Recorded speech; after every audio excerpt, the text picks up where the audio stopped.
स्वागत है आपके अपने YouTube चैनल NCERT मैथमेटिक्स में।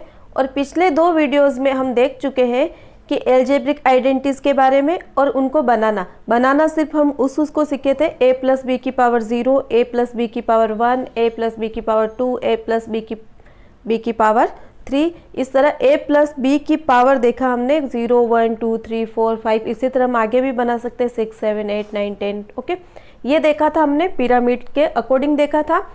लेकिन a माइनस बी की पावर 0, a माइनस बी की पावर 1, a माइनस बी की पावर 2, a माइनस बी की पावर 3, ये वाला हमारे देखना बाकी है। तो अब हम उसको देखते हैं आज। और अब हमारा वीडियो फिर इससे क्या हो जाएगा, एल्जेब्रिक आइडेंटिटीज वाला हमारा कंप्लीट हो जाएगा। ठीक है, तो हम देखते हैं आज a माइनस बी की पावर 0 और इसमें 1, 2, 3 ये सारा देखेंगे। माइनस वाला देखना है। हमने पिछली बार किसका देखा था, a प्लस बी की पावर 0, 1, 2, 3 वो वाला देखा था। और हमें पता है a और b किस में से बिलोंग करते हैं, रियल नंबर में से। ओके, a और b किस में से बिलोंग करेगा, रियल नंबर में से। ये हमें क्लियर है। अब हमें ये देखना है a माइनस बी की पावर 0। तो मैंने ये बताया था कि यहाँ पे भी कोई भी नंबर है, या छोटा या बड़ा, रियल नंबर में से कुछ भी है, तो हम क्या लेते हैं, 1 ही आता है पावर 0 होने पे। लेकिन यहाँ पे a माइनस बी है, अगर a माइनस बी की वैल्यू 0 आ जाए तो इट मीन्स क्या होगा, 0 की पावर 0। क्या 0 की पावर 0 भी 1 आएगा? नहीं, 0 की पावर 0 होने पर 1 नहीं आएगा। यहाँ पे a माइनस बी की वैल्यू क्या हो, नेगेटिव हो, उसकी पावर हो 0, तब भी 1 आएगा। अगर कोई नंबर है डेसिमल में है तब भी इसकी पावर 0 है तो 1 आएगा हमारे पास। कोई स्क्वायर रूट के अंदर वैल्यू है हमारे पास, उसकी पावर 0 है तब भी 1 आएगा। लेकिन जब 0 हो गया, a माइनस बी की वैल्यू क्या हो जाए, 0 हो जाए, तब क्या हो, वैल्यू जब 0 हो जाए तब 0 की पावर 0 होता है। और 0 की पावर 0 होने पे वैल्यू 1 नहीं आती है। तब वैल्यू क्या आती है, a माइनस बी की वैल्यू अगर 0 हो जाए, इट मीन्स 0 की पावर क्या हो रही है, 0, तब वैल्यू हमारे पास 1 नहीं आता है। a minus B equal to 0 हो जाता है। इट मीन्स क्या होगा, यहाँ पे 0 की पावर 0, तब वैल्यू 1 नहीं आएगी। तब वैल्यू क्या आएगी, इनडिटर्मिनेंट। तब वैल्यू आती है हमारे पास इनडिटर्मिनेट। जब क्या हो, a minus B equal to 0 हो, a minus B equal to 0 हो, तब वैल्यू क्या आती है, इनडिटर्मिनेंट, यानी अनिश्चित वैल्यू आती है। क्या आती है, अनिश्चित। जब क्या हो, a minus B equal to 0, यानी 0 की पावर 0 हो तो अनिश्चित वैल्यू आती है। और 0 की पावर 0 हो तो अनिश्चित आती है। लेकिन यहाँ पे कोई भी नंबर हो, छोटा बड़ा, नेगेटिव नंबर हो, चाहे रेशनल हो, इरेशनल हो, रियल नंबर में से कुछ भी हो, 0 को छोड़ के, तब क्या आएगा, 1। अब हम देखते हैं a माइनस बी की पावर 1। a माइनस बी की पावर 1 हो तब क्या होगा, हमने पिछली बार देखा था a प्लस बी की पावर 1 होने पर a प्लस बी होता है। इट मीन्स जो नंबर है उसकी पावर 1 है, कोई भी नंबर है उसकी पावर 1 है तो वो क्या होगा, वही नंबर आएगा। तो a माइनस बी की पावर 1 है तब a माइनस बी ही आएगा। a माइनस बी की पावर 1 होने पर a माइनस बी ही आएगा। अब हमारे पास है a माइनस बी की पावर 2। तो हमने ये किससे, पिरामिड से बनाना सीखा था पिछली बार कि a माइनस बी की पावर, a प्लस बी की पावर 2, a प्लस बी की पावर 3, a प्लस बी की पावर 4, ये हमने देखा था। तो a माइनस बी की पावर 2 इसको भी हम पिरामिड से देखेंगे। और हमने कैसे देखा था पिछली बार कि सबसे पहले जो फर्स्ट नंबर होता है उसकी पावर हाईएस्ट होती है, जो यहाँ लग रही है वो, फिर इसकी पावर 1 कम होती जाएगी, और बी वाले इसकी पावर पहले 0 होती है और फिर एक पावर क्या होती जाएगी, बढ़ती जाएगी। तो इसकी पावर 2 हो गई, इसकी पावर 0, तो वो 1 हो जाता है। वैसे ही 1 इससे मल्टीप्लाई होगा।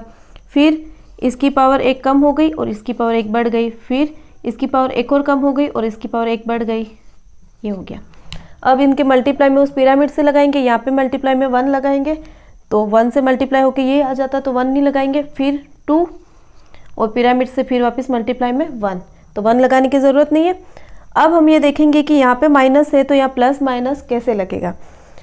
हमने पिछली बार तो यहाँ प्लस होने पे सारा पॉजिटिव ही रहता है, उसमें कोई प्लस माइनस का कुछ नहीं था, लेकिन यहाँ पे अब यहाँ माइनस आ गया है तो प्लस माइनस का रहेगा। इसकी पावर से कोई लेना, इस पर कितनी पावर है उससे कोई नहीं हो फर्क पड़ेगा, लेकिन यहाँ पे b की पावर, जहाँ पे भी b की पावर, एक तो 0 होने पे और एक b की पावर इवन होने पे, जहाँ पे भी b की पावर 0 होगी और b की पावर इवन होगी वहाँ पे प्लस ही आएगा। जहाँ पे भी b की पावर जिस टर्म में, जिस पद में b की पावर 0 है वहाँ प्लस आएगा, और जिस पद में b की पावर क्या हो, इवन हो। इवन इट मीन्स 2, 4, 6, 8, 10, 12 इनमें से कुछ हो। इवन नंबर इट मीन्स 2, 4, 6, 8, 12, 14 इनमें से कुछ हो। ऐसे ही चलती रहेगी 2 से डिवाइड होने वाले नंबर। तो b की पावर 2 से डिवाइड होने वाला कोई नंबर है तब भी प्लस रहेगी, और b की पावर 0 है तब भी वो टर्म क्या रहेगी, प्लस वाली रहेगी। तो यहाँ पे b की पावर 0 है तो ये प्लस वाला ही रहेगा, फर्स्ट में प्लस लगाने की ज़रूरत नहीं है। यहाँ पे b की पावर 2 है क्या, 0 है क्या, 4 है क्या, नहीं, तो यहाँ पे आएगा माइनस। यहाँ पे b की पावर कितनी है, 2, इट मीन्स ये इवन है तो यहाँ पे प्लस आएगा। क्लियर। b की पावर ओड होने पे, b की पावर ओड 1, 3, 5, 7, 9 ऐसा कुछ b की पावर है, ओड नंबर जो 2 से डिवाइड नहीं होते वो नंबर है, तब उसके आगे, उस टर्म के आगे क्या आएगा, नेगेटिव आएगा। यहाँ पे b की पावर 1 है जो ओड है तो इस टर्म के आगे माइनस आ गया। अब ऐसे ही हम देखते a माइनस b की पावर 3। तो पहले वाले हम रूल से देख लेते हैं जो पिरामिड से हम देखते आए। सबसे पहले तो इसको देखते हैं, सबसे पहले हाईएस्ट, फिर एक कम होगा, इसकी पावर एक बढ़ेगी, फिर और कम, इसकी पावर, तो 1 लगाने की ज़रूरत नहीं है, इसकी पावर बढ़ेगी, इसकी पावर, अब इसकी पावर तो बिल्कुल 0 हो गई और इसकी पावर हो जाएगी 3। अब इनके मल्टीप्लाई में क्या आएगा, इसके मल्टीप्लाई में 1 लगाने की ज़रूरत नहीं है, फिर 3, फिर 3 और फिर 1 आ गया। अब यहाँ पे b की पावर 0 है तो प्लस ही रहेगा, यहाँ पे b की पावर 1 आ गया यानी ओड आ गया तो माइनस लगेगा। यहाँ पे b की पावर 2 है तो इवन आ गया, 2 इवन है तो प्लस वाली टर्म हो जाएगी ये। यहाँ पे b की पावर 3 है तो 3 क्या होता है, ओड होता है, तब क्या आएगा, माइनस। ठीक है, ऐसे चलेगा। ऐसे हम इसमें भी देख लेते और a माइनस b की पावर क्या हो, 4, a माइनस b की पावर क्या हो, 4, तब क्या होगा, a की पावर 4, फिर a की पावर 3, b की पावर 1, a की पावर 2, b की पावर 2, a की पावर 1, b की पावर 3, फिर b की पावर 4। फर्स्ट वाली टर्म में किससे, 1 से मल्टीप्लाई, सेकंड वाली टर्म 4 से मल्टीप्लाई, थर्ड वाली 6 से, वापस फोर्थ वाली 4 से, और वो 1 से मल्टीप्लाई होगी। ये हो गया।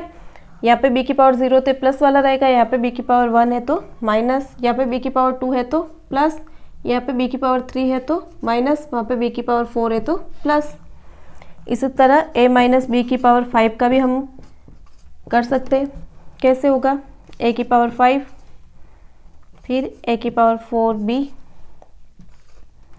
a की पावर 3, b की पावर 2, यहाँ लिख रही हूँ मैं आगे वाली टर्म, a की पावर 2, b की पावर 3, a की पावर 1, b की पावर 4, और यहाँ पे b की पावर 5। अब यहाँ पे b की पावर 0 होता है साथ में तो यहाँ प्लस वाला रहेगा, यहाँ पे b की पावर 1 हो गया, इट मीन्स ओड है तो ये नेगेटिव हो जाएगी टर्म। और इसमें मल्टीप्लाई में क्या लगेगा, हमारे ये वाला लगेगा 0, 1, 2, 3, 4, ये 5, तो यहाँ पे 1 लगेगा मल्टीप्लाई में, यहाँ पे मल्टीप्लाई में 5 लगेगा, यहाँ पे 10, यहाँ पे भी 10 लगेगा, यहाँ पे 5 लगेगा और वहाँ पे वापस 1 लग जाएगा। अब यहाँ पे b की पावर 2 हो गई, यहाँ पे b की पावर 1 था तो नेगेटिव हो गई ये टर्म, यहाँ पे b की पावर 2 थी यानी इवन नंबर है b की पावर में, b की पावर में इवन नंबर है तो प्लस लगेगा, यहाँ पे ये प्लस लग गया। यहाँ पे b की पावर 3 है तो ओड हो गई, b की पावर ओड हो गई तो यहाँ पे ये टर्म कौन सी हो जाएगी, नेगेटिव। फिर यहाँ पे b की पावर 4 है तो b की पावर इवन है तो ये टर्म कौन सी हो जाएगी, पॉजिटिव। यहाँ पे b की पावर 5 है तो इट मीन्स ये टर्म क्या हो जाएगी, नेगेटिव हो जाएगी, क्योंकि यहाँ पे b की पावर क्या है, ओड है। क्लियर। इसी तरह b की, ये a माइनस b की पावर 6 वाला बना सकते हैं, 7 वाला बना सकते हैं। ओके, अगर आपको ये वीडियो पसंद आया है तो प्लीज़ लाइक, शेयर और सब्सक्राइब ज़रूर करें। और अगले वीडियो में मैं कुछ न्यू लेके आ रही हूँ, तो इस वीडियो को ज़रूर देखें।